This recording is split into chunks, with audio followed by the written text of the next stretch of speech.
పెరిగిపోతున్నాయి. MLA flexi తొలగించమన్నందుకు సచివాలయం సెక్రటరీని సచివాలయంలోనే బంధించారు వైసీపీ నాయకులు. మధ్యాహ్నం నుంచి సచివాలయంలోనే బంధించి గేట్లకు తాళం వేశారు వైసీపీ నాయకులు.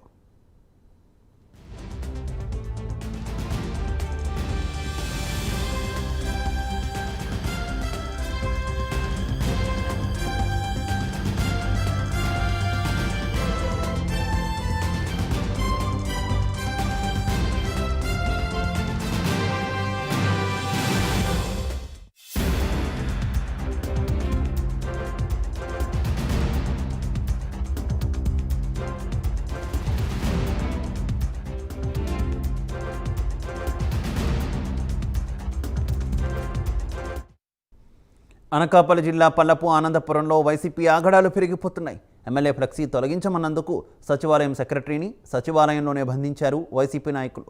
మధ్యాహ్నం నుంచి సచివాలయంలోనే బంధించి గేట్లకు తాళం వేశారు. ఇదే విషయానికి సంబంధించి మరింత సమాచారం మా కరెస్పాండెంట్ రాజు ఫోన్ లైన్ ద్వారా అందిస్తారు. రాజు. అనకాపల్లి జిల్లా మునగపాట మండలం, అదేవిధంగా ఏదైతే యలమంచిలి కాన్స్టిట్యున్సీ ఉందో యలమంచిలి కాన్స్టిట్యున్సీకి సంబంధించినంత వరకు కన్నబాబు రాజు వైసీపీ ఎమ్మెల్యేగా ఉన్నారు. అయితే ఈ కన్నబాబు రాజుకు సంబంధించినంత పాటు కొంతమంది పార్టీ నాయకులు, అదేవిధంగా మిగతా వాళ్ళు కూడా జనవరి శుభాకాంక్షలు తెలియజేస్తూ వీళ్ళందరూ మునగపాక మండలంలో ఫ్లెక్సీలు అయితే ఏర్పాటు చేయడం జరిగింది. అయితే ప్రభుత్వం ఏదైతే ఆదేశాలు జారీ చేసిందో దానికి అనుగుణంగా ఫ్లెక్సీలను తొలగించాలంటూ కూడా మునగపాకు సంబంధించినంత పంచాయతీ సెక్రటరీ అయితే చెప్పడం జరిగింది. అయితే అందరూ కూడా మొత్తం ఫ్లెక్సీలు తొలగించినప్పుడు కూడా వైసీపీకి సంబంధించి ఎమ్మెల్యే కన్నబాబు రాజుకు సంబంధించిన ఫ్లెక్సీలు అయితే తొలగించలేదు. అయితే ఎందుకు తొలగించలేదు, అందరూ తీసేశారు కదా, మీరు కూడా తొలగించాలంటూ కూడా చెప్పడం జరిగింది. కానీ అదే దాంట్లో చూసుకునేటప్పటికీ ఎంపీటీసీగా ఉన్న కర్రీ సంజీవిని, అదేవిధంగా ఆయన కుమారుడు మేమైతే తొలగించం, మీరు ఏం చేసుకుంటారో చేసుకోండి అంటూ కూడా హుకుం జారీ చేశారు.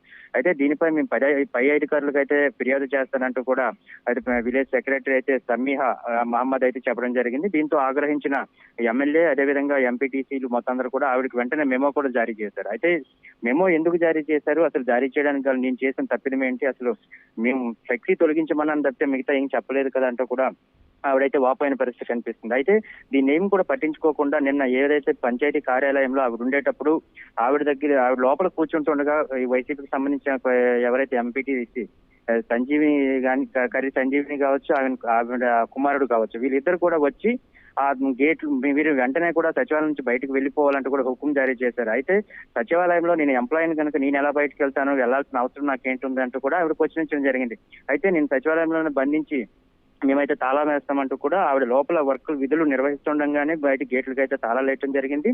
మధ్యాహ్నం 1 గంట ప్రాంతంలో కూడా తాళాలు వేసిన వీళ్ళు సాయంత్రం 5 గంటల వరకు కూడా ఏమాత్రం తాళాలు తెరవకుండా ఆవిడనైతే లోపలే నిర్బంధించిన పరిస్థితి కనిపిస్తుంది. అయితే దీనిపై ఆవిడ ఎన్నిసార్లు విన్నవించుకున్నా నేను చేసిన తప్పేముంది, ఎందుకు వేస్తున్నారని చెప్పి ఎంత గట్టిగా కూడా ఓపోయినా సరే ఏమాత్రం కూడా పట్టించుకోకుండా మేమంతా కూడా అధికారంలో ఉన్నాం, అధికార పార్టీకి సంబంధించిన ఎమ్మెల్యే ఇక్కడ కన్నబాబు రాజు ఉండి, అదేవిధంగా వైసీపీలో మేము అధికారంలో ఉన్నాం కనుక మా మీద బెదిరిస్తావా, మా ఫ్లెక్సీలని తొలగించమని చెప్తావంటూ కూడా ఆవిడికి దుర్భాషలాడుతూ ఆవిడనైతే సచివాలయంలోనే బంధించిన పరిస్థితి కనిపిస్తుంది. ఆవిడైతే చివరికి విసిగిపోయి పోలీసులకు సమాచారం ఇచ్చారు. అయితే పోలీసులు కూడా మధ్యాహ్నం సమాచారం ఇచ్చినప్పుడు కూడా సాయంత్రం 5 గంటల వరకు కూడా ఏమాత్రం స్పందించకుండా కనీసం అక్కడ ఏం జరుగుతుంది, అసలు ఒక ప్రభుత్వ ఉద్యోగిని వైసీపీకి సంబంధించిన కొంతమంది నాయకులు ఈ విధంగా బంధించారన్నప్పటికీ కూడా స్పందించకుండా కేవలం ఆ నిరంకుశ ద్వారంతోనే పోలీసులు కూడా వ్యవహరించారని చెప్పుకోవచ్చు. మొత్తానికి చివరి దశలో ఆవిడ ఇంకా ఓపిక నశించిపోయేటప్పటికి చివరికి తాళాలు అయితే తీయడం జరిగింది. కానీ ఈ విధమైన దాడులు కానీ లేకపోతే భౌతిక దాడులు కావచ్చు, లేకపోతే మానసిక దాడులు కావచ్చు, వైసీపీ ప్రభుత్వం వచ్చిన తర్వాత చాలా పెద్ద ఎత్తున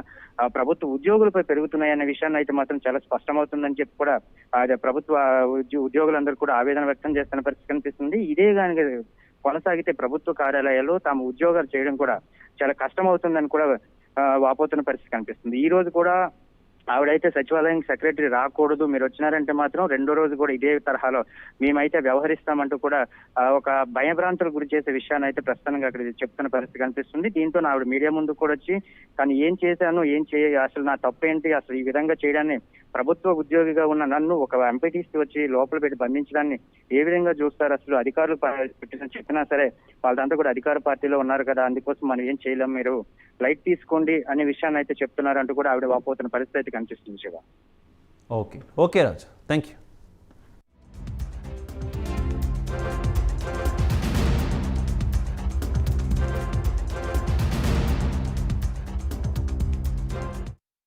మేమైతే ఉద్యోగాలు చేసుకోవడానికి వచ్చాం, ఎవరిది ఉద్యోగం చేయడానికి రాలేదు. మేము మొదటి పాయింట్, మా ఉద్యోగం అన్నది గవర్నమెంట్ ఆర్డర్ ప్రకారంగానే జరుగుతుంది.